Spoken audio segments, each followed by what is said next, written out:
नमस्कार विद्यार्थियों, आप सभी का एक बार फिर से स्वागत करता हूं मैं कलाम एकेडमी के इस ऑनलाइन प्लेटफॉर्म पे। और आज के इस क्लास में हम पॉलिटी का सिलेबस शुरू करने वाले हैं सेकंड ग्रेड के लिए।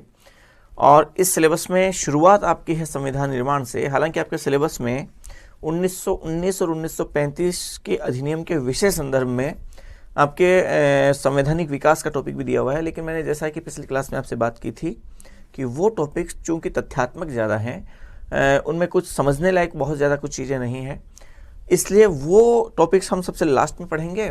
उसके पीछे की एक वजह यह है कि अगर शुरू में वो टॉपिक लिया गया तो वो बातें मेरे ख्याल से आपको ज़्यादा बेहतर तरीके से समझ नहीं आएगी।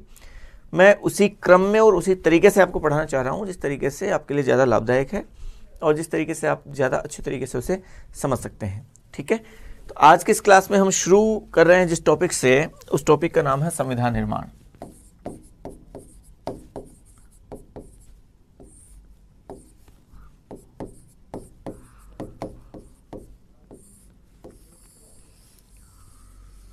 जब आप संविधान की बात करते हैं, भारत के संविधान को पढ़ना शुरू करते हैं, तब आप पहले पढ़ना चाहिए आपको कि वो संविधान बना कैसे, क्योंकि संविधान की उन पृष्ठभूमियों को जाने बगैर आप समझ नहीं पाएंगे कि संविधान में कही गई उन बातों का क्या अर्थ है और उनके प्रावधान क्या हैं। तो हम संविधान में दिए गए उन प्रावधानों को पढ़ने से पहले ये पढ़ेंगे कि वो संविधान बना कैसे। लेकिन संविधान बना कैसे ये पढ़ने से पहले भी हमें ये पढ़ना पड़ेगा कि संविधान को बनाने वाली वो संविधान सभा कैसे बनी। तो शुरुआत हम ये करेंगे कि संविधान सभा के गठन से, कि भारत की संविधान सभा का गठन कैसे हुआ। देखिए, देश में 1757 का जो प्लासी का युद्ध हुआ, उसके बाद अधिकार होता है यहाँ अंग्रेजों का, और लगभग 200 सालों की आधिपत्य के बाद जब देश आज़ाद हुआ। लेकिन उस आज़ादी से पहले भी लंबे समय तक एक स्वतंत्रता आंदोलन चला, जिसके परिणाम स्वरूप ये आज़ादी मिली। और इस स्वतंत्रता आंदोलन के ही दौरान समय समय पर भारत के लोगों द्वारा विभिन्न प्रकार की मांगें की गई, अलग अलग प्रकार की। और उन्हीं विभिन्न प्रकार की मांगों में से एक मांग ये भी थी कि भारत में जो कानून बन के आ रहे हैं ब्रिटेन से, ब्रिटिश संसद जो पारित कर रही है, उन कानूनों को चूंकि ब्रिटिश सरकार बना रही है और वो भारत में लागू हो रहे हैं, तो भारत में ये मांग भी उठने लगी कि भारत में लागू होने वाले कानून वो ब्रिटिश संसद में ना बने, बल्कि वो भारत के लोगों द्वारा ही वो बने हुए हों। तो एक तरीके से ये समझिए आप। अच्छा, ब्रिटिश संसद द्वारा बनाए गए कानून कौन से, आपके मन में अगर ये सवाल है, तो वही बात जो हम अभी कर रहे थे कि 1773 के रेगुलेटिंग एक्ट से लेकर 1935 के भारत शासन अधिनियम तक जो भी अधिनियम आए, यहाँ पे एक्ट आए, कानून यहाँ पे आए, जिसके तहत भारत में कानून चला, शासन चला, पूरा प्रशासन चला, वो सारे के सारे कानून वो ब्रिटिश संसद में पारित हुए थे और भारत में उसके तहत शासन चला था। तो भारतीयों की मांग ये थी कि भारत में जो प्रशासन चल रहा है, शासन व्यवस्था चल रही है, वो ऐसे कानूनों के माध्यम से चलनी चाहिए जिनका निर्माण भारत के लोगों ने किया है। और इस तरीके की मांग पहली बार कब की गई कि वो एक संविधान सभा, जो संविधान सभा एक संविधान बनाए और जिस संविधान के सारे लोग भारत के हों। इस बारे में अगर हम बात करें पहले, तो देखिए 1934 में इस बारे में पहली बार मांग करते हैं और ये मांग उठाई जाती है मानवेंद्र नाथ रॉय के द्वारा। एम.एन. रॉय,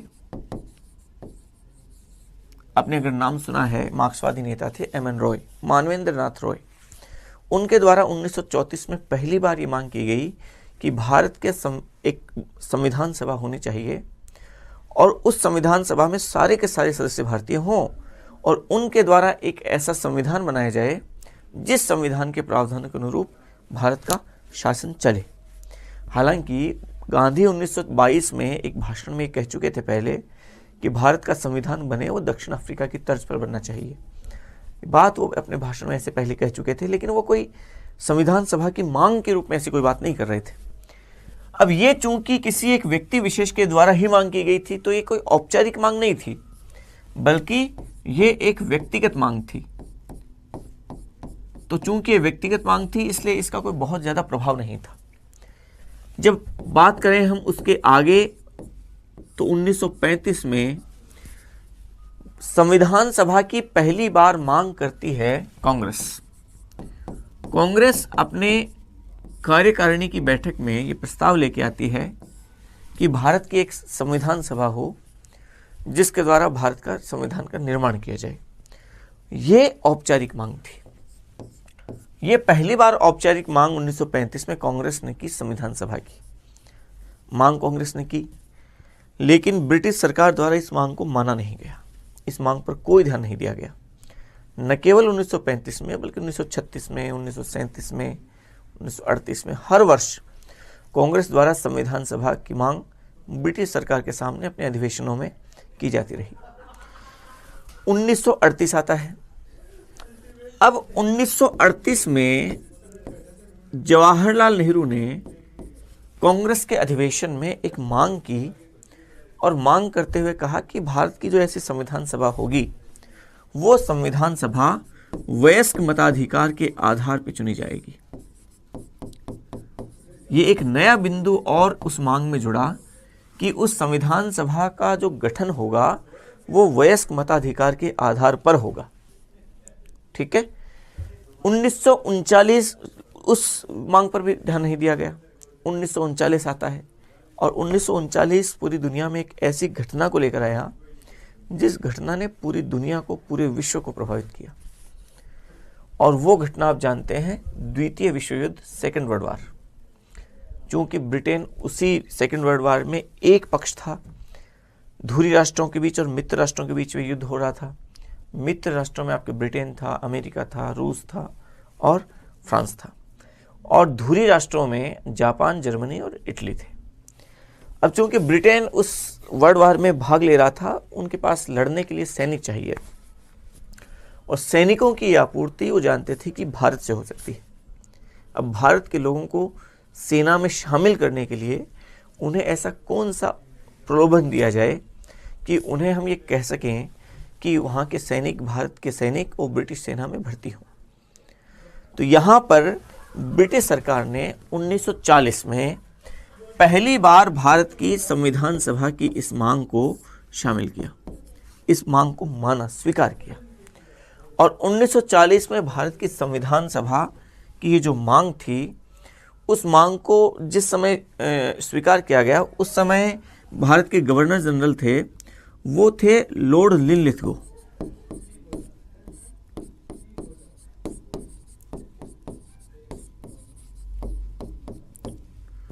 और लॉर्ड लिनलिथगो ने एक प्रस्ताव पारित किया। उस प्रस्ताव का नाम था अगस्त प्रस्ताव। उस अगस्त प्रस्ताव में 1940 में पहली बार ब्रिटिश सरकार ने संविधान सभा की मांग को स्वीकार किया। पहली बार औपचारिक रूप से मांग की तो गई थी 1935 में, लेकिन पहली बार ब्रिटिश सरकार ने इस मांग को जो स्वीकार किया वो किया इस अगस्त प्रस्ताव में। ठीक है।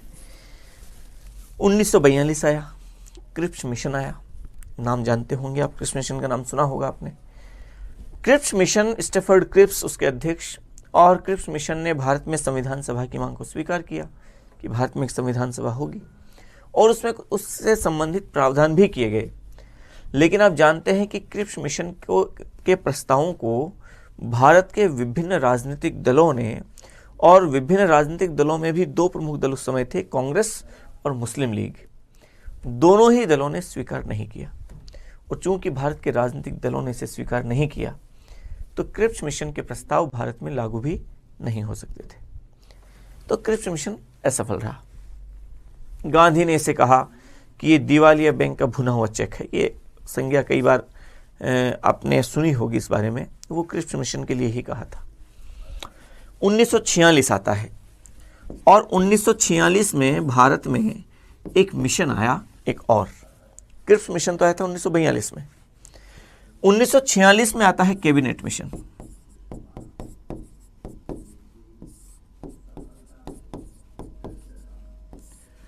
ये कैबिनेट मिशन 1946 में भारत आया, और कैबिनेट मिशन में 3 सदस्य थे।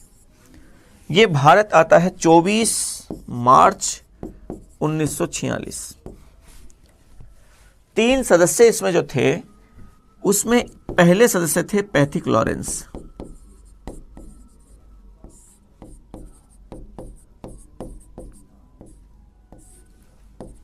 दूसरे एक सदस्य थे वो थे स्टेफर्ड क्रिप्स।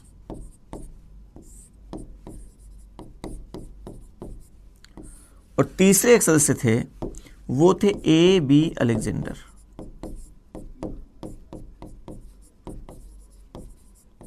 ये तीनों सदस्यों के नाम आपको याद रखने हैं, बाई चांस कभी पूछ लिया जाता है। पैथिक लॉरेंस इसके अध्यक्ष भी थे। ठीक है, 3 सदस्यीय कैबिनेट मिशन भारत आता है। कभी कभी कैबिनेट मिशन के लिए शब्दावली जो काम में ली जाती है वो कैबिनेट की बजाय हिंदी में इसकी शब्दावली काम में ली जाती है, तो वो भी ध्यान रखें। इसे मंत्रिमंडलीय मिशन भी कहा जाता है, मंत्रिमंडलीय आयोग या मंत्रिमंडलीय योजना भी कहा जाता है। तो कैबिनेट कह दें चाहे मंत्रिमंडलीय कह दें, एक ही बात है, दोनों शब्दावली आपको ध्यान रखनी है। अब भारत के संविधान सभा का गठन आप ये समझिए कि इसी कैबिनेट मिशन योजना के तहत हुआ। ठीक है, ध्यान रखना है आपको ये बात, कई बार ये प्रश्न पूछा गया, भारत की संविधान सभा का गठन किस योजना के तहत हुआ।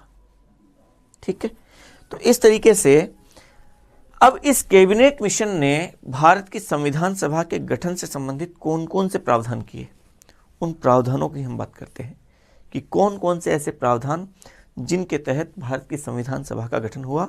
और आपको 4 मुख्य तौर पे प्रावधान याद रखने हैं। अब वो 4 प्रावधान कौन कौन से हैं, उन बिंदुओं को आप समझिए कि कौन कौन से ऐसे बिंदु जो कैबिनेट मिशन में थे। तो देखिए, पहला बिंदु यह था कि उस संविधान सभा में सदस्य संख्या कितनी हो और कितनी सदस्य संख्या हो और वो सदस्य किस किस तरीके से बांटे जाएं। लेकिन इस पहले बिंदु को समझने से पहले आप उस समय की तत्कालीन परिस्थितियों को समझेंगे, तब मेरे ख्याल से वो आपके लिए ज़्यादा अच्छी तरीके से ये चारों बिंदु समझ में आएंगे। उस समय की अगर भारत की हम चर्चा करें तो उस समय के भारत में देखिए, एक तो थे ब्रिटिश प्रांत, अलग अलग इकाइयां थी। कुछ तो ब्रिटिश प्रांत थे। ब्रिटिश प्रांत मतलब ऐसे प्रांत जिनके ऊपर अंग्रेजों का सीधा अधिकार था, और ये प्रांत ठीक वैसे ही थे जैसे आजकल हमारे यहाँ राजस्थान, गुजरात, तमिलनाडु, मध्य प्रदेश ये हैं। और उन अलग अलग प्रांतों की अपनी अपनी राज्य सरकारें भी थी, जैसे आजकल हमारे यहाँ राज्यों की है। फिर एक थी चीफ कमिश्नरियां। अगर हम चीफ कमिश्नरियों की बात करें तो चीफ कमिश्नरियां ऐसे छोटे क्षेत्र थे जहां पर भी सीधे अंग्रेजों का अधिकार था। इन्हें आप आजकल के केंद्र शासित प्रदेशों से तुलना कर सकते हैं, ठीक वैसे ही थे। और तीसरे प्रकार के एक क्षेत्र थे वो थे देशी रियासतें। और देखिए, देशी रियासतें जो थी वो देशी रियासतें सीधे अंग्रेजों के अधिकार में नहीं थी। हालांकि ये बात अलग है कि उन राजाओं ने अंग्रेजों की अधीनता को स्वीकार कर लिया, लेकिन फिर भी इन देशी रियासतों में अंग्रेजी कानून लागू नहीं होते थे, बल्कि यहाँ पर राजाओं का सीधा हस्तक्षेप था, राजाओं का सीधा अधिकार था, और उन्हीं के अधिकार में वो देशी रियासतें शासित थी। तो ये 3 प्रकार की इकाइयों को आपको ध्यान रखना है। और अगर हम उस समय के भारत की बात करें, और मैं आपको अगर थोड़ा सा उस संबंध में अगर उस तरीके से अगर थोड़ा सा समझाना चाहूं,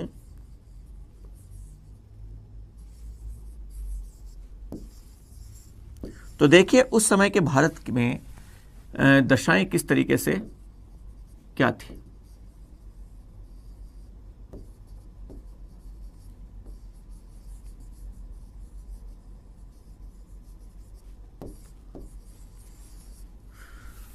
उस समय के भारत की स्थिति देखिए आप।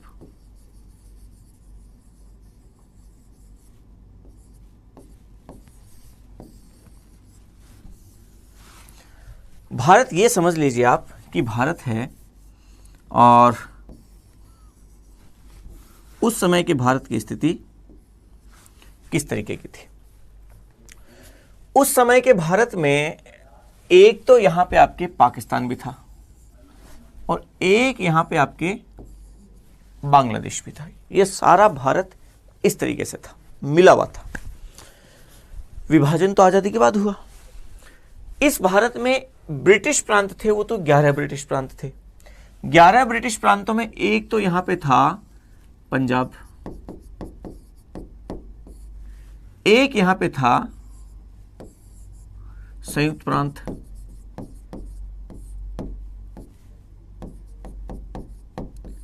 एक यहां पे था मध्य प्रांत व बरार, आपको शायद यहां से दिख रहा होगा। एक यहां पे एक प्रांत था बिहार, ये प्रांत था बंगाल, ये प्रांत था असम, ये प्रांत यहां पे था उड़ीसा, एक प्रांत जो यहां था वो मद्रास प्रांत, एक प्रांत जो यहां था बंबई प्रांत, एक प्रांत जो यहां था पश्चिमोत्तर सीमांत प्रांत। आपको ये सारे याद नहीं करने हैं प्रांत, मैं एक मोटा मोटा आपके आइडिया, थोड़ा सा एक सामान्य चीजें थोड़ी सी डेवलप करना चाह रहा हूं शुरू में, जो मुझे यकीन है ऐसा कि वो डेवलप हो जाएंगी। ये आपके प्रांत थे 11 ब्रिटिश प्रांत थे। 1 2 3 पंजाब संयुक्त प्रांत, मध्य प्रांत 3, बिहार 4, बंगाल 5, असम 6, उड़ीसा 7, मद्रास 8, बंबई 9, पश्चिमोत्तर सीमांत प्रांत 10 और सिंध 11। ये 11 ब्रिटिश प्रांत थे। फिर इसके अलावा चीफ कमिश्नरियां थी, वो थी 4, और 4 चीफ कमिश्नरियों में एक चीफ कमिश्नरी तो ये थी दिल्ली, एक यहां पे थी कुर्ग, एक यहां पे थी अजमेर मेरवाड़ा, और एक यहां पे थी बलूचिस्तान। ये 4 चीफ कमिश्नरियां थी। इसके अलावा जो आपको एक एरिया दिख रहा है जितना भी, ये सारा एरिया जितना भी और दिख रहा है आपको एक्स्ट्रा, ये सारा एरिया किसके अधिकार क्षेत्र में था? ये थी देशी रियासतें, देशी राजाओं के अधिकार में। वहां पे अंग्रेजों का सीधा हस्तक्षेप नहीं था। तो 3 प्रकार के हम इकाइयों में इसे पूरा बांट के समझ सकते हैं। अब आपको देखिए वो सब बातें थोड़ी ज्यादा बेहतर तरीके से समझ आएंगी। पहला प्रावधान जो था कैबिनेट मिशन का संविधान सभा के गठन के संबंध में, वो ये था कि संविधान सभा में सदस्य संख्या कितनी हो, और ब्रिटिश प्रांतों को, चीफ कमिश्नरों को और देशी रियासतों को जो हम सीटें दे रहे हैं, किस आधार पे दें कि सभी प्रांतों को, चीफ कमिश्नरों को, देशी रियासतों को ये लगे कि हमें हमारी जिस तरीके से है वो एकदम हमारे साथ भेदभाव नहीं किया गया है, हमें पर्याप्त मात्रा में सीटें दी गई है। उसके लिए पैमाना तो एक रखना पड़ेगा। इसके लिए हमने पहले प्रावधान के रूप में जनसंख्या को पैमाना रखा, और जनसंख्या को मापदंड रखते हुए हमने कहा कि चीफ कमिश्नरी, देशी रियासतें और ब्रिटिश प्रांत, प्रत्येक ब्रिटिश प्रांत चीफ कमिश्नरी और देशी रियासतों को उनकी जनसंख्या के अनुपात में सीटें आवंटित होंगी। जिस ब्रिटिश प्रांत की चीफ कमिश्नरी की या देशी रियासत की जनसंख्या ज्यादा होगी जितनी, उसकी सदस्य संख्या भी उतनी ही ज्यादा, और जिसकी जनसंख्या जिस अनुपात में उससे कम होगी, उसकी सीट भी उसी अनुपात में उतनी ही कम होगी। इस तरीके से जनसंख्या को मापदंड मानते हुए और सीटों का निर्धारण किया गया, उनका प्रावधान किया गया। ठीक है, और मोटे मोटे तौर पे रखा कि 10 लाख की जनसंख्या पर एक सदस्य होगा। यह मोटा मोटा प्रावधान था। इस पहले बिंदु के आधार पे हमारी संविधान सभा की जो सदस्य संख्या रखी गई, वो टोटल सदस्य संख्या हमारी रखी गई 389, और इन 389 को 3 भागों में जब बांटा, तो ब्रिटिश प्रांतों की जो सीटें थी, वो ब्रिटिश प्रांतों के लिए 389 में से 11 ब्रिटिश प्रांतों को सीटें दी गई 292। चीफ कमिश्नरी जो 4 थी, छोटे छोटे क्षेत्र थे, उनको एक एक सीट दे दी गई, तो 4 चीफ कमिश्नरियों की सीटें हो गई। और देशी रियासतों के लिए जो सीटें हमने रखी, वो देशी रियासतों के लिए सीटें रखी हमने 93। इस तरीके से टोटल सीटें हमारी हुई 389। ये पहला बिंदु था। आप शायद समझ पा रहे होंगे। इस पहले बिंदु के आधार पर सीटें तय हुई, कहां से कितनी सीटें आएंगी ये तय हुई। जैसे जनसंख्या के आधार पर मैं बात करूं तो संयुक्त प्रांत जो इसकी जनसंख्या सबसे ज़्यादा थी तो उसकी सीटें भी सबसे ज़्यादा रखी 55। मद्रास प्रांत की जनसंख्या उससे कम थी तो उसकी सीटें भी रखी 49। आप समझ पा रहे हैं जनसंख्या के अनुपात में सीटों का प्रावधान। चलिए आगे देखिए, दूसरा बिंदु रखा गया कि चलिए ठीक है जनसंख्या ये ठीक है, मामला ओके है, लेकिन उस समय एक बड़ा कॉन्फ्लिक्ट था और वो ये था कि हिंदू और मुस्लिम उनके बीच में बड़ा एक विरोधाभास, एक विरोध की स्थिति में थे और मुस्लिम लीग जो लगातार इस बात की बात कर रही थी कि मुसलमानों का प्रतिनिधित्व मुस्लिम लीग करती है, तो कहीं किसी भी वर्ग के मन में ये भाव ना आए कि संविधान सभा में उनका प्रतिनिधित्व पर्याप्त मात्रा में नहीं रखा गया, किसी भी वर्ग के मन में ऐसा भाव ना आए, इसलिए स्पष्ट तौर पे सीधे सीधे तौर पे प्रत्येक वर्ग को उनकी जनसंख्या के अनुपात में प्रतिनिधित्व प्रदान कर दिया जाए ताकि सब चीज़ें पहले से क्लियर हों और ये जो संविधान सभा है उसके प्रति सभी वर्गों का एक समान भाव से उसके प्रति और वो दृष्टिकोण हो। तो इसके लिए हमने क्या रखा कि संविधान सभा में ब्रिटिश प्रांत और चीफ कमिश्नरों के लिए जो सीटें हैं, मतलब ये कि ये जो दूसरा वाला प्रावधान है केवल इन दोनों पर ही लागू था, देशी रियासतों पर लागू नहीं था, और ये दोनों पे लागू था। मतलब कितनी सीटें? 296 सीटों पे लागू था। कौन सा प्रावधान? ये दूसरा प्रावधान केवल 296 सीटों पे लागू था। और 296 सीटें कौन कौन सी? ब्रिटिश प्रांतों की और चीफ कमिश्नर की, जो कि अंग्रेजों के अधिकार में है। और इस पे रखा गया कि 3 धार्मिक समूह बनाए जाएंगे।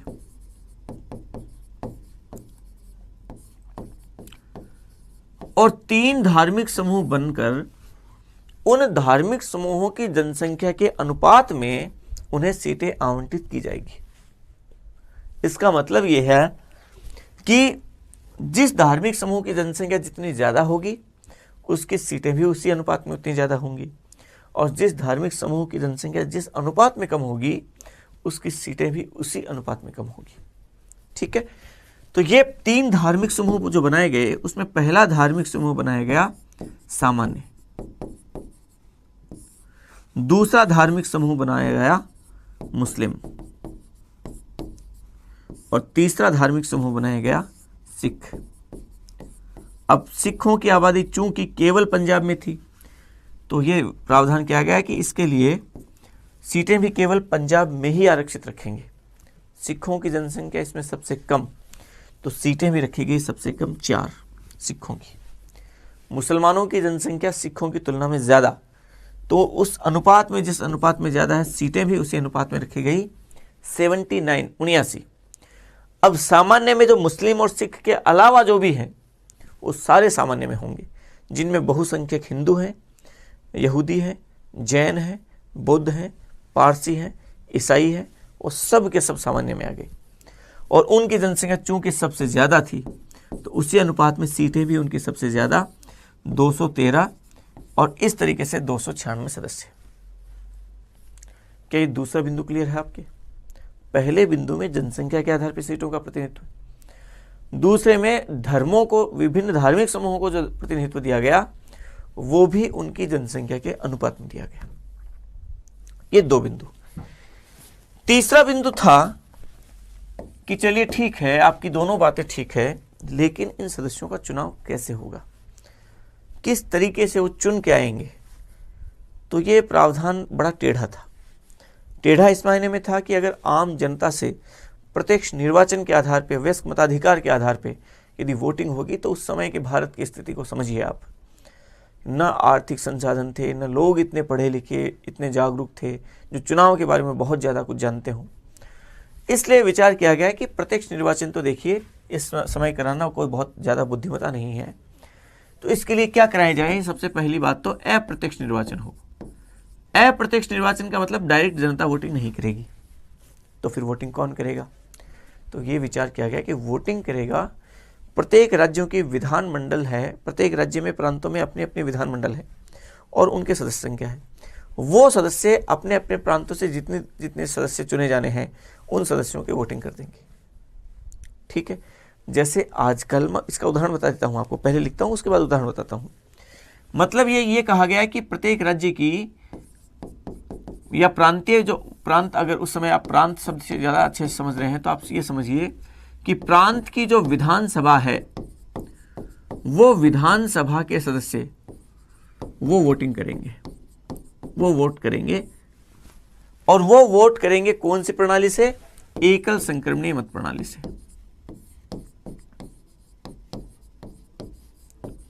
आपके देखिए सारी बात समझ आ जाएगी। एकल संक्रमणीय मत प्रणाली से वोटिंग करेंगे। अभी एकल संक्रमणीय मत प्रणाली क्या है, ये तो हम राष्ट्रपति पढ़ेंगे, वहां कर लेंगे, क्योंकि राष्ट्रपति के चुनाव एकल संक्रमणीय मत प्रणाली से होते हैं, उसकी बात हम वहां करते हैं। प्रांत की विधानसभा के सदस्य वोटिंग करेंगे। इसका मतलब यह है कि ब्रिटिश प्रांत और चीफ कमिश्नरी, वहां पे अपने अपने विधानसभाएं थी। 11 ब्रिटिश प्रांत और 4 चीफ कमिश्नरी, वहां पे अपने अपने विधानसभाएं थी। तो वो अपने अपने क्षेत्र में जितने जितने सदस्य आवंटित हैं, उन सदस्यों का चुनाव उस राज्य की विधानसभा के सदस्य कर लेंगे। इसका मतलब ये प्रावधान देशी रियासतों पे लागू नहीं था। एक बात ये भी ध्यान रखनी है कि ये प्रावधान भी केवल कितनी सीटों पे लागू था? 296 सीटों पर ही लागू था। 93 सीटें देशी रियासतों वाली, उन पे लागू नहीं था। अब राज्य की विधानसभा के सदस्य कैसे? ठीक वैसे ही जैसे आजकल हमारे यहाँ राज्यसभा के सदस्यों के चुनाव होते हैं। राजस्थान से राज्यसभा में सदस्य कितने हैं? 10 हैं। और उन 10 सदस्यों का चुनाव कौन करते हैं? वोटिंग कौन करते हैं? राजस्थान की विधानसभा के सदस्य कर देते हैं। केरल के 9 सदस्य हैं, तो केरल के उन 9 सदस्यों को चुनाव कौन करेंगे? केरल की विधानसभा के सदस्य कर देंगे। यूपी के 31 सदस्य हैं, और उन 31 सदस्यों का चुनाव कौन करते हैं? यूपी की विधानसभा के सदस्य करते हैं। इसका मतलब यह है कि संविधान सभा में भी जिस राज्य को जितनी सीटें आवंटित थी, उन सीटों का चुनाव उसी राज्य की विधानसभा के सदस्य कर देंगे। जैसे मद्रास के लिए अगर 49 सीटें हैं, तो मद्रास की 49 सीटों का वोटिंग चुनाव उसी मद्रास प्रांत की विधानसभा जो थी उस समय की, उन लोगों ने 49 सदस्यों को चुन दिया। संयुक्त प्रांत के 55 सदस्यों को संयुक्त प्रांत की विधानसभा के सदस्यों ने चुन दिया। इस तरीके से ये चुनाव प्रणाली अप्रत्यक्ष रूप से थी, राज्यों के विधानसभा के सदस्यों ने चुना और एकल संक्रमणीय मत प्रणाली से चुना। ठीक है। अब चौथा प्रावधान की, चलिए आपने प्रांतों की और चीफ कमिश्नरियों की प्रावधान समस्या का समाधान कर दिया, सदस्य चुन लेंगे। लेकिन अभी तक 93 सदस्यों की समस्या अभी बाकी है, और ये 93 सदस्य कौन से वाले? देशी रियासतों वाले। तो इन देशी रियासतों से जो सदस्य चुने जाएंगे, ये देशी रियासतों जो 93 सदस्यों का 93 सदस्य प्रतिनिधित्व करेंगे, ये कैसे चुने जाएंगे? इसका प्रावधान ये किया गया कि इन सदस्यों को किस आधार पर चुना जाएगा, किस आधार पर उनकी नियुक्ति की जाएगी? तो ये विचार किया गया कि परामर्श के आधार पर इनका चयन हो जाएगा। इनका चुनाव नहीं होगा, बल्कि परामर्श के आधार पर इनका चयन कर लेंगे, कोई वोटिंग नहीं होगी। अच्छा, देशी रियासतों में ये प्रावधान लागू क्यों नहीं हो सकता था? क्योंकि देशी रियासतों में विधानसभाएं थी नहीं। तो जब विधानसभाएं नहीं है तो उनके सदस्य कहाँ से होंगे? वोटिंग कौन करेगा? तो देशी रियासतों के लिए ये प्रावधान वो शामिल किया गया। ये 4 प्रावधान थे संविधान सभा के गठन के संबंध में। अब आप आगे की बात समझिए। चलिए ठीक है, चुनाव हुए, संविधान सभा के चुनाव हुए, और चुनाव होते हैं जुलाई अगस्त 1946। जुलाई अगस्त 1946 में चुनाव हुए, और उन चुनावों में सबसे ज्यादा सीटें जो मिली वो मिलती है कांग्रेस को। कितनी सीटें? 208। मुस्लिम लीग जो दूसरा बड़ा दल था, उसकी सीटें रही, और वो रही 73, और अन्य जो सीटें रही वो रही 15, जिनमें 8 निर्दलीय थे और 7 सदस्य अन्य छोटे छोटे दलों के, वो 7 सदस्य और थे। तो टोटल जो सीटें यहाँ पे आई, वो टोटल सीटें 296, क्योंकि चुनाव 296 सदस्यों के ही हुए थे। 93 सदस्यों के तो चुनाव होने ही नहीं थे, वो तो परामर्श के आधार पर होने थे। इस तरीके से चुनाव हुआ। मुस्लिम लीग ने जब 73 सीटें अपनी पाई, तो मुस्लिम लीग को ये लग गया कि संविधान सभा में उसका प्रभाव कोई बहुत ज़्यादा नहीं होने वाला है, और मुस्लिम लीग जो पहले से ही अलग देश के निर्माण की मांग कर ही रही थी, अब यहाँ पे जब अपनी कमज़ोर स्थिति को उसने देखा तो उसने इस संविधान सभा का बहिष्कार किया और पाकिस्तान की अपनी मांग को और ज़्यादा तेज करते हुए अपनी एक नई संविधान सभा की मांग रखी। उन्होंने कहा कि जब देश अलग बनेगा तो अलग देश का संविधान अलग होगा, और जब संविधान अलग होगा तो सीधी बात है कि संविधान को बनाने वाली संविधान सभा भी अलग होनी चाहिए, नई होनी चाहिए। तो इन्होंने कहा कि हमारी एक अलग से नई संविधान सभा वो हो, एक नई मांग मुस्लिम लीग ने शुरू कर दी, इस संविधान सभा का बहिष्कार कर दिया। ठीक है, ये ध्यान रखना आपको। अब जब देश आज़ाद हुआ, पाकिस्तान अलग बना, देश का हिस्सा अलग हो गए, और जब अलग हुए तो उस हिस्से जो चुन के आए थे संविधान सभा में हमारे यहाँ पे, उन सदस्यों को तो वैसे भी वहाँ जाना था, तो संविधान सभा का क्या किया गया, पुनर्गठन किया गया। और जो ये पुनर्गठन हुआ, संविधान सभा का जो ये पुनर्गठन हुआ, इस पुनर्गठन की स्थिति को समझिए आप कि ब्रिटिश प्रांत में जो पहले सीटें कितनी थी, पहले सीटें थी 292।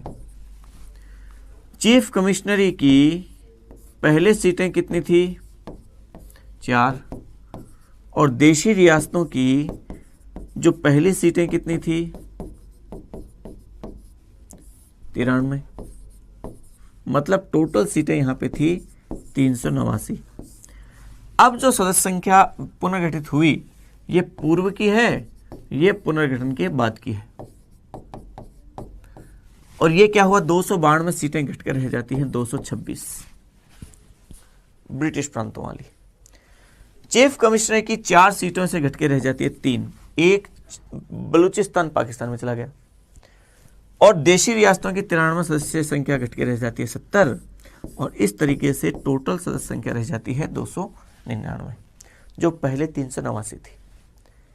आप अगर देखेंगे तो आप इस बात को पाएंगे कि देश की आज़ादी के बाद ये जो पुनर्गठन हुआ, उसमें पश्चिमोत्तर सीमांत प्रांत और सिंध, ये तो पूरी तरीके से पाकिस्तान में चले गए। और विभाजन हुआ वो 2 राज्यों का खासतौर से हुआ, एक तो पंजाब का पश्चिमी हिस्सा पाकिस्तान में चला गया, पूर्वी हिस्सा भारत में आ गया। बंगाल का हुआ कि बंगाल का पश्चिमी हिस्सा भारत में आ गया और पूर्वी हिस्सा बांग्लादेश में पाकिस्तान में चला गया, जो 1971 में जाके बांग्लादेश अलग राज्य बना। तो आसाम के कुछ हिस्से यहाँ पे गए। तो ये एक बड़े तौर पे, ये 2 तो पूरे प्रांत और 2 प्रांतों की मोटे तौर पे विभाजन, ये इस तरीके से होता है। और यहाँ पे पुनर्गठन के बाद में संविधान सभा ये बचती है, ये बाद की स्थिति है, ये देख लीजिए आप। ठीक है, चलिए अब 1-2 प्रश्न जो कई बार पूछे जाते हैं कि भारत की संविधान सभा में सर्वाधिक सदस्य संख्या कहां से थी। अगर हम सर्वाधिक सीटों की बात करें तो सर्वाधिक सीटों में से अगर हम ब्रिटिश प्रांतों की बात करें तो ब्रिटिश प्रांतों में तो सबसे ज्यादा सीटें थी, वो थी संयुक्त प्रांत से। और संयुक्त प्रांत से सीटें यहां कितनी थी, संयुक्त प्रांत वही क्षेत्र है जो आजकल का उत्तर प्रदेश है, इसकी सीटें थी 55। और अगर हम बात करें देशी रियासतों की, तो देशी रियासतों में सबसे ज्यादा सीटें कहां की थी, वो थी आपके हैदराबाद की। और हैदराबाद की कितनी सीटों का प्रावधान था, 16 सीटों का। लेकिन आप जानते होंगे इस बात को कि हैदराबाद एकमात्र ऐसी देशी रियासत थी जिसके सदस्य संविधान सभा में शामिल नहीं हुए। और चूंकि इसके सदस्य संविधान सभा में शामिल नहीं हुए, तो फिर संविधान सभा में शामिल होने वाली सबसे बड़ी देशी रियासत मैसूर थी, जिसके 7 सदस्य संविधान सभा में शामिल हुए। ठीक है, तो प्रावधान तो था हैदराबाद का, और शामिल होने वाली सबसे बड़ी देशी रियासत मैसूर थी। ठीक है, संविधान सभा में निम्नलिखित में से कौन व्यक्ति संविधान सभा के सदस्य नहीं थे, कई बार आया है ऐसा प्रश्न। तो अगर ऐसी बात पूछते हैं आपसे, तो आप सीधे तौर पे ध्यान रखें, आपको सारे सदस्यों के नाम याद नहीं रखने हैं, बल्कि उस समय के ऐसे महत्वपूर्ण नेता जो संविधान सभा के सदस्य नहीं थे, उनमें प्रमुख रूप से तो थे गांधी, जो संविधान सभा के सदस्य नहीं थे। फिर अगर कोई और इस बारे में पूछा जाए तो मोहम्मद अली जिन्ना, वो भी संविधान सभा के सदस्य नहीं थे। तेज बहादुर सप्रू जो उस समय के प्रसिद्ध वकील थे, वो संविधान सभा के सदस्य नहीं थे। इनको प्रस्ताव दिया गया था, लेकिन स्वास्थ्य संबंधी कारणों से इन्होंने उस प्रस्ताव को अस्वीकार कर दिया। फिर एक थे जयप्रकाश नारायण, जेपी नारायण, इन्हें भी प्रस्ताव भेजा गया, लेकिन उन्होंने ये कहते हुए संविधान सभा की सदस्यता का प्रस्ताव ठुकरा दिया कि मैं किसी ऐसी संस्था का सदस्य नहीं हो सकता जो भारत की जनता का सही प्रतिनिधित्व नहीं करती है।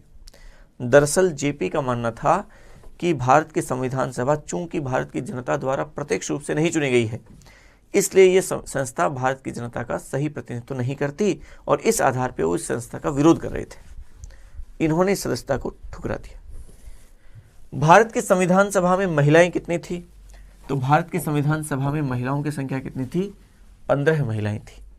टोटल 15 महिलाएं थी, जिनमें प्रमुख महिलाओं की अगर मैं बात करूं तो आपके सुचेता कृपलानी थी, विजय लक्ष्मी पंडित थी, सरोजनी नायडू थी, आपके इसके अलावा और बात करें तो रेणुका रॉय थी, लीला रॉय थी, कमला चौधरी थी, हंसा मेहता थी, पूर्णिमा बनर्जी थी, बेगम एजाज रसूल थी, अम्मू स्वामीनाथन थी, आपकी मेरी एस्क्रिनी जो एकमात्र महिला सदस्य थी, मेरी एस्क्रिनी जो किसी देशी रियासत से आई थी।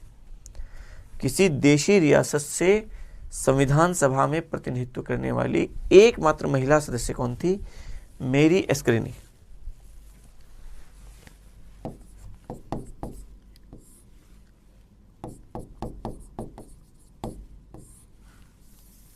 Sorry, any मेस्करिन।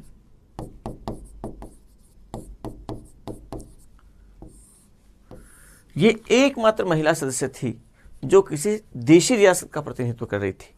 और वो कौन सी देशी रियासत का प्रतिनिधित्व कर रही थी एनी मेस्करिन? वो कर रही थी त्रावणकोर कोच्चि का।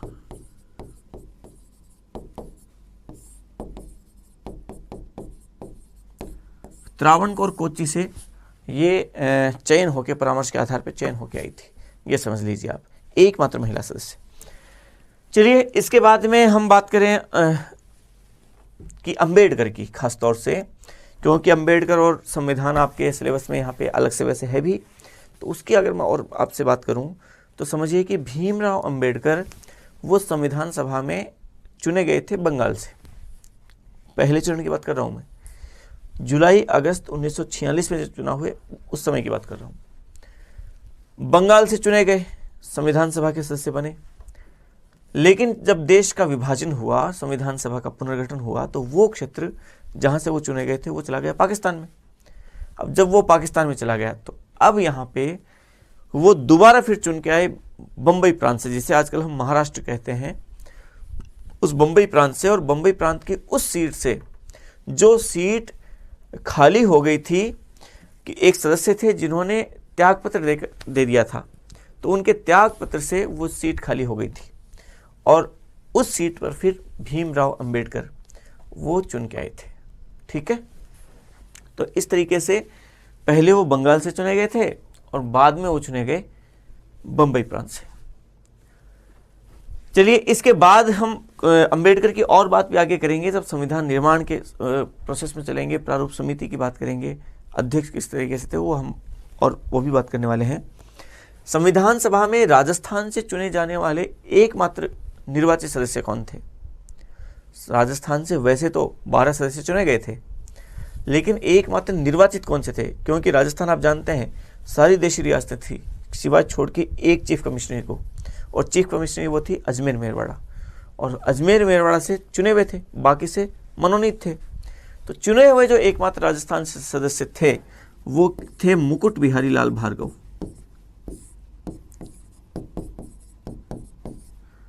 मुकुट बिहारी लाल भार्गव, ये राजस्थान से एकमात्र चुने हुए सदस्य थे, निर्वाचित सदस्य थे। और कहां से निर्वाचित हुए थे? अजमेर मेरवाड़ा से।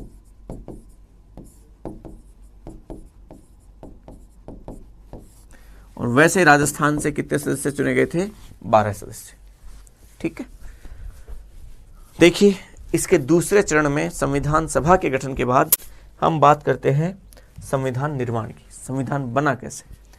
संविधान बना कैसे में देखिए, संविधान की पहली बैठक होती है 9 दिसंबर 1946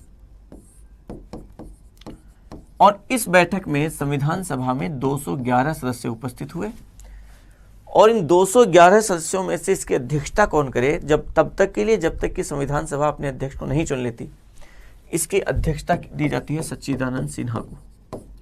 तो सच्चिदानंद सिन्हा संविधान सभा के अस्थायी अध्यक्ष थे। ये समझिए आप, सबसे बुजुर्ग सदस्य बल्कि सबसे अनुभवी सदस्य थे। इनके पास अनुभव था क्योंकि ये भारत की जो निम्न सदन था उसके उपाध्यक्ष रह चुके थे 1921 में, जब पहली बार भारत में द्विसदनीय व्यवस्थापिका लागू हुई 1919 के अधिनियम के तहत। तो उसके पहले स्पीकर तो थे फ्रेडरिक व्हाइट और पहले डिप्टी स्पीकर थे सच्चिदानंद सिन्हा। तो ये आपके उनका अनुभव था सदन के संचालन का, तो उनके अध्यक्ष बने, अस्थायी अध्यक्ष कहा जाता है। फिर 11 दिसंबर 1946 को जो संविधान सभा की बैठक हुई, इस बैठक में संविधान सभा ने अपने अध्यक्ष के रूप में चुना राजेंद्र प्रसाद को। तो यहां पे अध्यक्ष चुन लिए गए राजेंद्र प्रसाद। तो राजेंद्र प्रसाद तो इसके हैं अध्यक्ष, या फिर आप कहें तो स्थायी अध्यक्ष, और ये जो हैं ये थे इसके अस्थायी अध्यक्ष। दोनों में फर्क है, ये ध्यान रखना है। संविधान सभा में 2 पद और भी थे, एक तो उपाध्यक्ष का, एक संवैधानिक सलाहकार का। 25 जनवरी 1947 को संविधान सभा ने अपने उपाध्यक्ष के रूप में HC मुखर्जी को चुना और उसके बाद में एक और उपाध्यक्ष चुने गए। तो हमारे यहाँ उपाध्यक्ष में, संविधान सभा के उपाध्यक्ष में आपको 2 नाम ध्यान रखने हैं। एक तो नाम ध्यान रखना है HC मुखर्जी, जिन्हें पहले चुना गया 25 जनवरी 1947 को, और एक उपाध्यक्ष और बाद में बने, वो थे VT कृष्णमाचारी।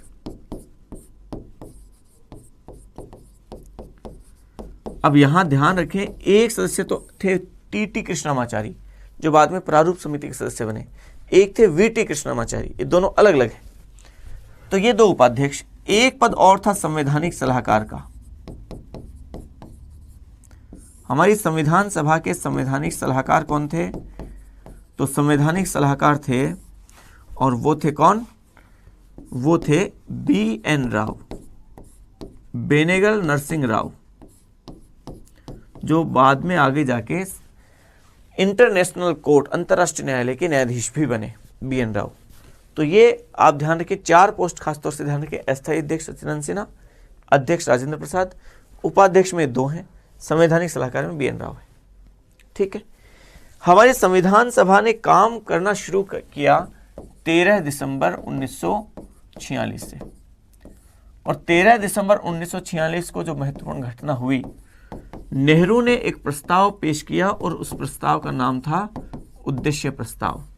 और ये उद्देश्य प्रस्ताव 13 दिसंबर 1946 को पेश किया गया, और इसमें ये क्या था, 8 बिंदु थे मोटे मोटे तौर पे। चूंकि संविधान सभा के सभी सदस्यों को संविधान बनाना था, तो हम संविधान कैसा बनाएं, किस तरीके की संस्थाओं का निर्माण करें, किस तरीके की हम जन भावनाओं का ध्यान रखें, जनता की अपेक्षाओं का ध्यान रखें, हम कौन कौन से अधिकार प्रदान करें, किस तरीके की संरचनाओं का निर्माण करना है हमें, वो सारी जो बातें थी वो उद्देश्य प्रस्ताव में थी। और ये उद्देश्य प्रस्ताव फिर पारित किया जाता है 22 जनवरी 1947 को, सर्वसम्मति से इसे पारित किया जाता है। तो ये रीट में प्रश्न आया था ऐसा। देखिए कई बार आप गलतियां कहां करते हैं वो बताना चाह रहा हूं आपको। प्रश्न रीट परीक्षा अभी जो 2021 में हुई, इसमें आया कि उद्देश्य प्रस्ताव कब पारित हुआ, उसमें ऑप्शन 13 दिसंबर 1946 भी था। और मेरा ये मानना है कि लगभग 90% स्टूडेंट्स वो 13 दिसंबर 1946 करके आए, क्योंकि जैसे ही उद्देश्य प्रस्ताव देखा और ऑप्शन में 13 दिसंबर 1946 देखा, उन्होंने आगे कुछ सोचा भी नहीं, समझा भी नहीं, पढ़ा भी नहीं।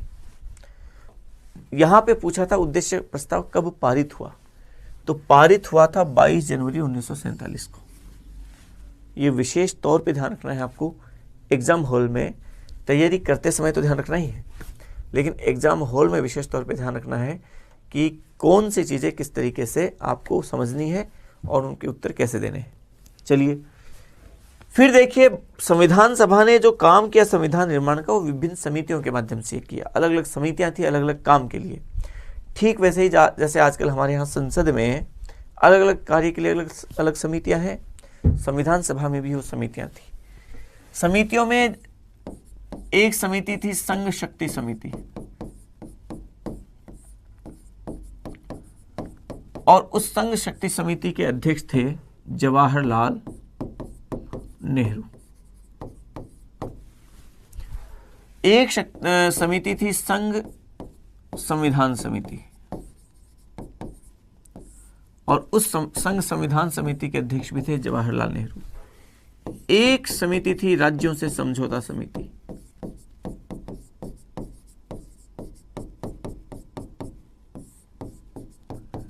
और राज्यों से समझौता समिति के अध्यक्ष वो भी थे जवाहरलाल नेहरू। यहां गलती मत कर देना आप, राज्यों से समझौता समिति में कई लोगों को पटेल बड़े याद आते हैं।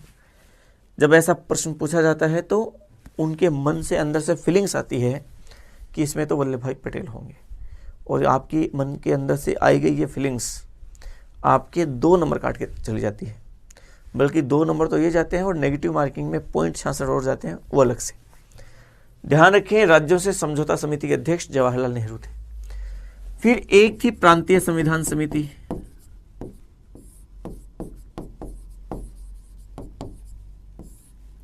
और प्रांतीय संविधान समिति के अध्यक्ष थे वल्लभ भाई पटेल।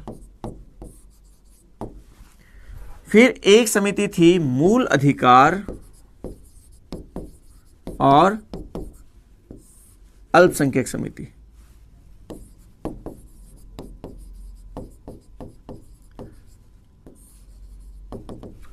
और इसके अध्यक्ष भी थे वल्लभ भाई पटेल।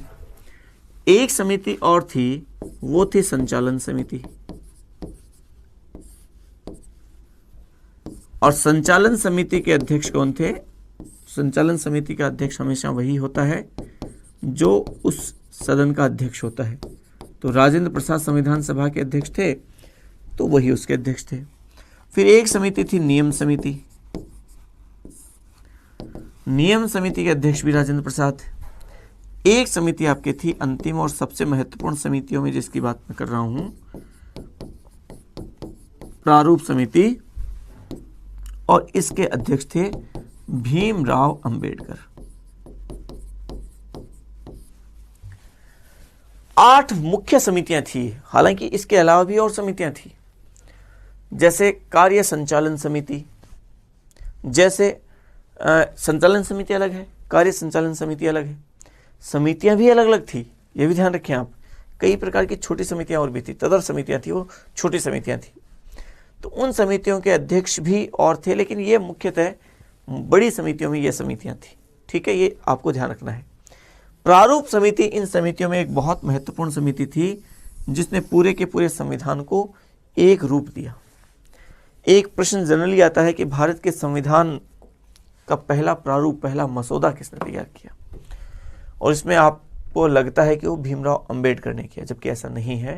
पहला मसौदा तैयार करते हैं B.N. राव। वो B.N. राव, ये समझिए कि विभिन्न देशों के उन महत्वपूर्ण प्रावधानों को के आधार पर उन्होंने एक मसौदा तैयार किया, लेकिन वो अव्यवस्थित था, एकदम से एक तरीके से कच्चा माल था वो, और वो अवेलेबल करवाया प्रारूप समिति को। प्रारूप समिति ने उस मसौदे पर गहरा अध्ययन करके उसमें कई तरीके की काट छांट करके अपनी तरफ से बहुत सारी चीजें नई जोड़ के उथल पुथल करके और एक संविधान डिजाइन किया, और शुरू से अंत तक व्यवस्थित तरीके से संविधान लिखा। पहले भाग में ये, दूसरे भाग में एक जैसी चीजों को एक भाग में रखा, और पूरा संविधान तैयार करती है प्रारूप समिति। और प्रारूप समिति जिसने पूरा ये महत्वपूर्ण काम किया, उसमें कौन कौन सदस्य थे, क्या क्या प्रावधान थे, इस बारे में कई बार प्रश्न पूछे जाते हैं। तो प्रारूप समिति का जो गठन किया जाता है, वो गठन होता है 29 अगस्त 1947। पहली बात तो ध्यान रखें, इसमें सदस्य कितने थे? तो 7 सदस्य। अब 7 सदस्य कौन थे? तो देखिए, पहले एक सदस्य जो इसके अध्यक्ष भी थे वो थे BR अम्बेडकर, भीमराव अम्बेडकर, जो इसके अध्यक्ष भी थे। फिर एक सदस्य थे, वो थे N गोपाल स्वामी आयंगर।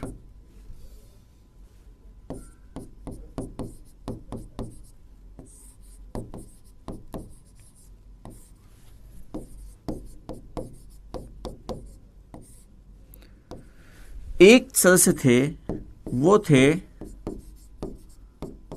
अल्लादी कृष्णा स्वामी अय्यर।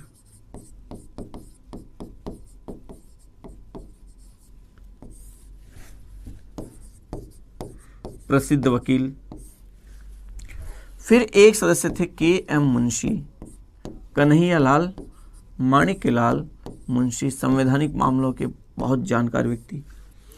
फिर एक सदस्य थे सैयद मोहम्मद सादुल्ला,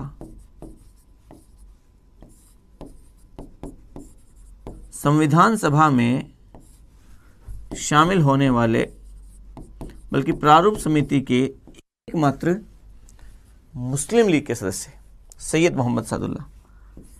फिर एक सदस्य थे, वो थे BL मित्तर,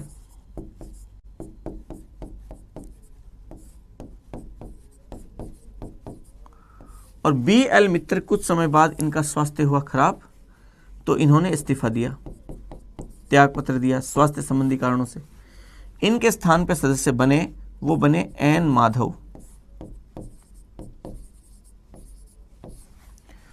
और अंतिम सदस्य थे DP खेतान।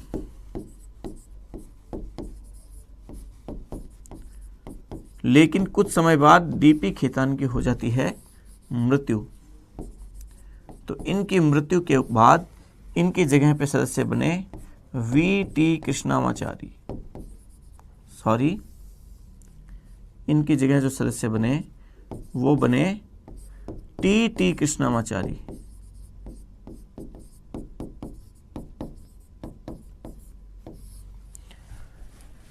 ये 7 सदस्यीय प्रारूप समिति, जिसमें से KM मुंशी एकमात्र कांग्रेसी थे। हालांकि फिर TT कृष्णामाचारी जब आए वो भी कांग्रेसी थे, लेकिन मूल जो ये थी उसमें एकमात्र कांग्रेसी वो KM मुंशी थे।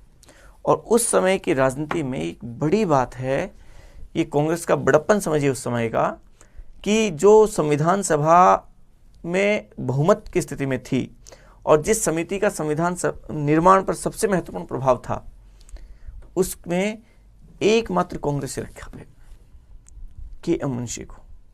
तो दलीय आधार पर कोई विचार नहीं किया गया, ये एक बड़ी बात है। और ये इससे भी बड़ी बात है कि संविधान और अंबेडकर चूंकि अपने टॉपिक है, कि भीमराव अंबेडकर जो कांग्रेस के इतने कटु आलोचक थे, गांधी के इतने कटु आलोचक थे, उनको संविधान सभा में ने संविधान निर्माण में महत्वपूर्ण भूमिका निभाने वाली प्रारूप समिति का अध्यक्ष चुना। खुद अंबेडकर को भी इस बारे में अंदाजा तक नहीं था, उन्हें विश्वास नहीं हुआ इस बात पे कि उन्हें प्रारूप समिति का अध्यक्ष चुना गया है। एक बड़ी बात थी। बड़ी बात इस मायने में और भी, देखिए एक उस समय का प्रसंग मैं आपको बता देता हूं। आप जानते हैं गांधी संविधान सभा के सदस्य नहीं थे, लेकिन गांधी से परामर्श लेने संविधान सभा के सदस्य उस समय के बड़े लीडर्स में नेहरू पटेल थे, और उसके साथ और नेता भी उनके साथ जाके गांधी का आशीर्वाद लिया ही करते थे, उनसे परामर्श लेते थे, सलाह मशवरा करते थे। एक बार जब वहां पे गए शुरुआती चरण में, तब गांधी ने अन्य सब बातें पूछने के बाद पूछा कि ठीक है, संविधान सभा में सब काम सब लोगों को साथ लेकर आपको करना है, इस बात का विशेष ध्यान रखना है। और जब ये बात आगे चली तो फिर गांधी ने कहा कि दलित वर्ग से आप किस व्यक्ति को महत्वपूर्ण जिम्मेदारियां दे रहे हैं संविधान निर्माण में, दलित वर्ग को भी साथ में रखना है। ऐसा व्यक्ति जो दलित वर्ग से हो और वो दलित वर्ग की भावनाओं को थोड़ा ध्यान रखें, उनको भी महत्वपूर्ण जिम्मेदारियां देना है, ताकि संविधान निर्माण में उनका भी प्रतिनिधित्व ढंग से हो। तो नेहरू ने कहा कि हमारे पास बापू, हमारे पास जगजीवन राम है। जगजीवन राम जो भारत में उप प्रधानमंत्री बने बाद में और दलित वर्ग से थे, तो उन्होंने कहा कि हमारे पास जगजीवन राम है। तो गांधी ने कहा और अम्बेडकर? नेहरू, पटेल और उस समय के जो भी अन्य नेता थे, उन्हें इस बारे में अंदाजा तक नहीं था, बल्कि वो इस बारे में भौचक्के रह गए कि वो अंबेडकर जो गांधी के इतने कटु आलोचक हैं, इतने बड़े आलोचक, कांग्रेस के इतने बड़े आलोचक हैं, गांधी अंबेडकर की सिफारिश कैसे कर सकते हैं। गांधी ने कहा कि अंबेडकर चाहे मेरे कितने भी बड़े आलोचक हैं, मेरे और अंबेडकर के विचारों में चाहे कितनी भी विरोधाभास है, उनमें विरोध है, विपरीत विचारधाराएं हैं, चाहे कांग्रेस के कितने बड़े आलोचक है अंबेडकर, लेकिन अंबेडकर को कानून की जितनी समझ है, संविधानों की जितनी ज्ञान है, जितना नॉलेज है, उतना ज्ञान सामान्यतः किसी अन्य व्यक्ति को नहीं है। और यदि हमने अंबेडकर के ज्ञान से पूरे देश को, भारत के संविधान को केवल इसलिए दूर रखा, उनके ज्ञान से हम देश को लाभान्वित नहीं कर सके केवल इस वजह से कि हमारे व्यक्तिगत रूप से मेरा विरोधी है या कांग्रेस का विरोधी है, तो ये मेरी अकेले व्यक्तिगत क्षति नहीं होगी, बल्कि पूरे देश का नुकसान होगा। ये उस समय की राजनीति के मानक थे, उस समय की राजनीति की ऊंचाइयां थी कि गांधी अंबेडकर की बात करते हैं, और इस मायने में कि व्यक्तिगत हमारे विचार जैसे भी हैं, हमारे विरोध जैसे भी हैं, वो सब अलग जगह हैं, लेकिन व्यक्तिगत विरोध के बिना पर देश का विरोध या देश का अहित नहीं किया जा सकता, क्योंकि अंबेडकर के बराबर कानून का ज्ञान उस समय किसी को नहीं था। तो हमारा संविधान जो इतना बेहतर बना, उसके पीछे ये जो विचारधाराएं हैं, ये जो उच्च आदर्श हैं, उनकी बड़ी भूमिका है। तो गांधी गांधी क्यों थे, ये इसका एक उदाहरण है। जो मैंने आपको ये बात कही है, ये इसका एक छोटा सा उदाहरण है कि गांधी गांधी क्यों थे, इतने महान क्यों थे। ठीक है, तो ये प्रारूप समिति, इस प्रारूप समिति ने क्या किया कि संविधान सभा में संविधान का पूरी तरीके से डिजाइन किया और उसे संविधान सभा के पटल पर रखने से पहले भारत के राजपत्र में प्रकाशित करवाया 21 फरवरी 1948 को। 21 फरवरी 1948 को भारत के राजपत्र में संविधान प्रकाशित हुआ और उस पर आमंत्रित किए गए सुझाव कि कोई भी इस पर सुझाव दे सकता है, और फिर बाद में विभिन्न जो सुझाव आए उनके आधार पर जो आवश्यक लगा उनमें चेंजेस करके अक्टूबर 1948 को इसे संविधान सभा के पटल पर रखा कि अब यह संविधान हमने बना तो दिया है, लेकिन अभी वो प्रभावी नहीं है, या अभी वो संविधान केवल लिखा गया है, इसके कौन से प्रावधान प्रभावी होंगे, कौन से प्रावधान संविधान में रहेंगे, कौन से बाहर निकालने हैं, इस पर अब वो जो संविधान सभा है वो पूरा एक एक बिंदु पे बहस करेगी, विचार करेगी, मतदान करेगी, पारित करेगी, वो संविधान का हिस्सा रह जाएगा। जो पारित उसके विपरीत उसको निकालना चाहेगी, संशोधन करेगी, वो बाहर हो जाएगा संविधान से। इस तरीके से संविधान सभा में विचार करने के लिए संविधान सभा के पटल पर रखा गया, जिस पर 3 वाचन हुए, और जो ये 3 वाचन हुए उनमें पहला वाचन होता है वो प्रथम वाचन, और ये वाचन होता है कब, 4 नवंबर 1948 से 9 नवंबर 1948, ये प्रथम वाचन है। द्वितीय वाचन या दूसरे वाचन की अगर हम बात करें तो दूसरा वाचन होता है आपके 15 नवंबर 1948 से 17 अक्टूबर 1949, और तीसरा वाचन जो हुआ वो होता है 14 नवंबर 1949 से 26 नवंबर 1949, और 26 नवंबर 1949 का दिन आप जानते हैं, इस दिन भारत का संविधान बनकर पूरी तरीके से तैयार हुआ, और संविधान के कुछ प्रावधान लगभग 16 आर्टिकल उसी दिन लागू कर दिए गए। आर्टिकल 394 में ये बात कही गई है, अनुच्छेद 394 में ये बात है, टोटल अनुच्छेद 395 है ना, तो आर्टिकल 394 में साफ साफ तौर पे लिखा है कि 15 आर्टिकल्स और ये खुद आर्टिकल, तो 16 हो गए ना, तो ये 16 अनुच्छेद वो उसी दिन लागू हो गए। किस दिन, 26 नवंबर 1949 को। और इन 16 अनुच्छेदों का संबंध किससे था, तो 16 अनुच्छेद का संबंध एक तो था नागरिकता से, एक था आपके निर्वाचन से, एक था आपके अंतरिम संसद से, और एक कुछ प्रावधान थे वो संक्रमणकालीन प्रावधान।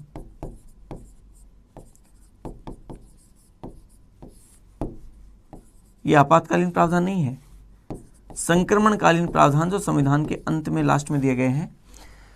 इन प्रावधानों से संबंधित कुल 16 अनुच्छेद उसी दिन लागू कर दिए गए और शेष संविधान 26 जनवरी 1950 को लागू होता है। और वो 26 जनवरी 1950 को क्यों किया गया? क्योंकि आप जानते हैं 1930 में 26 जनवरी 1930 को देश में पहली बार स्वतंत्रता दिवस के रूप में मनाया गया, उसी दिन की स्मृति में। और 26 जनवरी 1950 को देश का संविधान लागू होता है, देश गणतंत्र बनता है, गणतंत्र दिवस के रूप में मनाया जाता है। 26 जनवरी 1950 को संविधान लागू हुआ। ठीक है, अब देखिए आप, संविधान सभा ने जो संविधान बनाया, उस संविधान में कुछ 2-3 बिंदु थोड़ा सा और समझ लीजिए। पहली बात तो संविधान जो बना, उस संविधान में, मूल संविधान में आपके 22 तो भाग, 395 अनुच्छेद और 8 अनुसूचियां।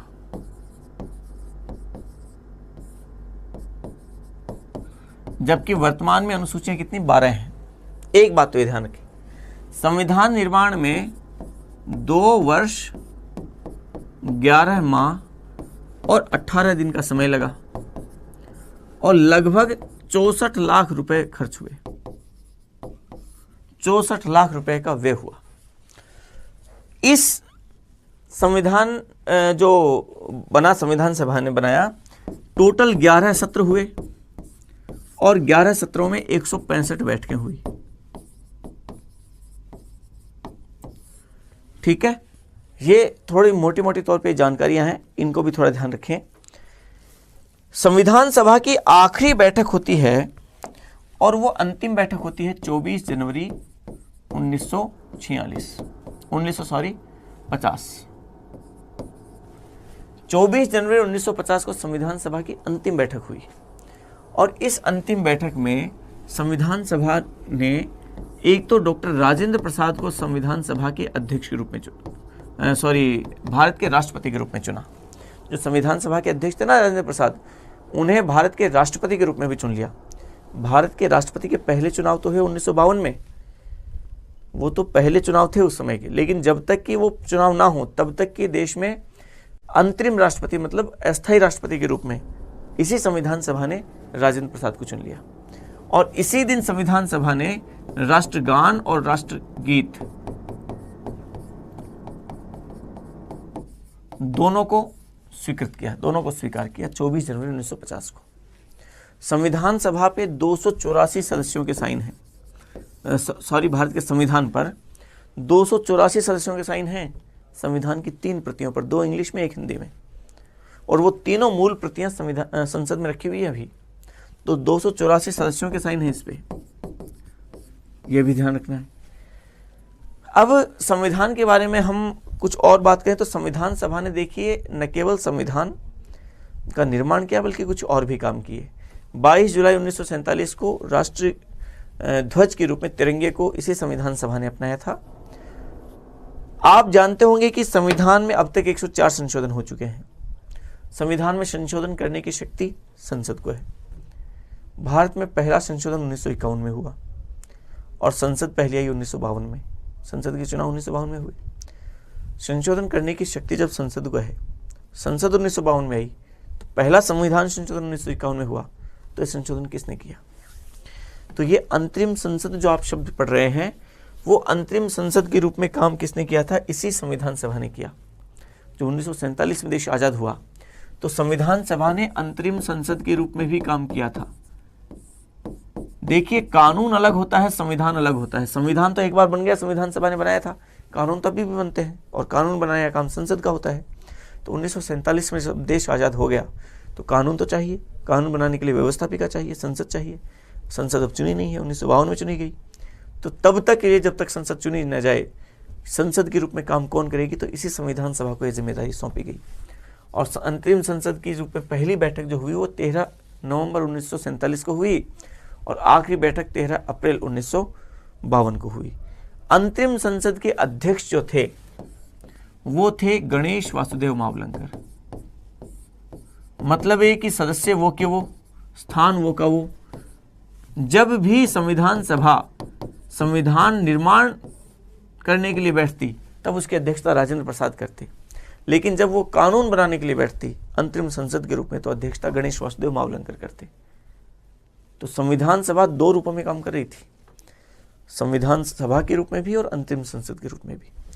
संविधान सभा के रूप में तो अंतरिम संसद के रूप में उसने काम किया 13 नवंबर 1947 से 17 नवंबर 1947 से 17 अप्रैल 1952। और संविधान सभा के रूप में जो उसने काम किया था वो उसने काम किया था 9 दिसंबर 1946 से 24 जनवरी 1950 तक। इसका मतलब यह है कि 17 नवंबर 1947 से लेकर 24 जनवरी 1950 तक उसने दो रूपों में काम किया। 9 दिसंबर 1946 से लेकर 17 नवंबर 1947 तक तो वो संविधान सभा के रूप में ही रही, लेकिन इस तिथि के दिन ये अंतरिम संसद भी बन गई। तो उसके बाद वो दो रूपों में काम करती। जब वो संविधान निर्माण का काम करती तब वो संविधान सभा होती, जब वो कानून निर्माण का काम करती तब वो अंतरिम संसद होती। ठीक है। और फिर यहाँ से लेकर और इस तिथि तक वो संविधान सभा के रूप में भी और अंतरिम संसद के रूप में भी रही। लेकिन इस तिथि के बाद में जब वो संविधान सभा के रूप में समाप्त हो गई तो यहाँ से लेकर यहाँ तक 24 जनवरी 1950 से लेकर फिर 17 अप्रैल 1952 तक उसने एक ही रूप में काम किया, अंतरिम संसद के रूप में। मेरे ख्याल से ये बात आप समझ पा रहे होंगे। तो इस तरीके से ये हमारा संविधान निर्माण हुआ, संविधान सभा ने संविधान का निर्माण किया। हमारे संविधान के बारे में क्या क्या मोटी मोटी बातें हैं वो हम सब अगली क्लास में हम देखते हैं, उसकी कुछ सामान्य विशेषताओं के सामान्य परिचय के बारे में। तो अगली क्लास में फिर मिलते हैं, इस उम्मीद के साथ कि आज की क्लास आपको समझ आई होगी। फिर भी अगर आपको किसी बात पर, किसी प्रश्न पर आपका कोई प्रश्न हो, आपकी कोई जिज्ञासा हो, या आपकी अगर कोई बात समझ ना आई हो तो कमेंट बॉक्स में ज़रूर अपना प्रश्न लिखें। कोशिश मैं करूँगा पूरी तरीके से कि आपके उन प्रश्नों का मैं समाधान कर सकूँ, उनका उत्तर मैं दे सकूँ। फिलहाल मैं विदा लेता हूँ, अगली क्लास में मिलते हैं। धन्यवाद।